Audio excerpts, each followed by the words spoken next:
asị m ịma na ụdịrị ihe na-emezi na be anyị kịta onye ọbụla na-eze ibi eze onye ọbụla na-eze ndụ.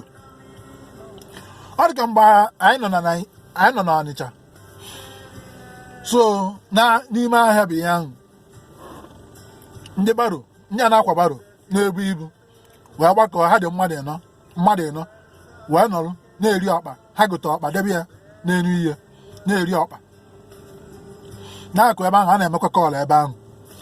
So o nwere ofu onye nkụzi ticha n'ebe ahụ na-emekwa kọọlụ wee na-akpọ ụmụ skuul ya wee na-asị ya unu amakọ maka fotosintesis unu amakọ maka fotosintesis ọ na-apụtakwa gụkwanụ maka fotosintesis. Ndị baro n'ebe ahụ na-akpa nkata ozugbo nwoke a na-ekwu fotosintesis ikuku butuo ọkpa ha na-eri daa n'aja.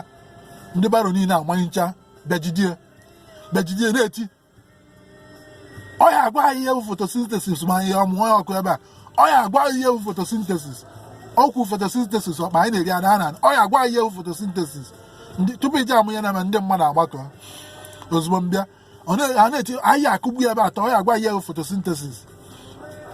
So mgbe sị oke asị oke wee sị oke mgbe sị onye nke ọzọ gị m bụ fotosintesis ọsị na ọma akwa ahụ nsị onye nke ọzọ gị m bụ fotosintesis ọsị nwa chukwu dị ka m nsị onye nke ọzọ gị m bụ fotosintesis ọsị over my dead body.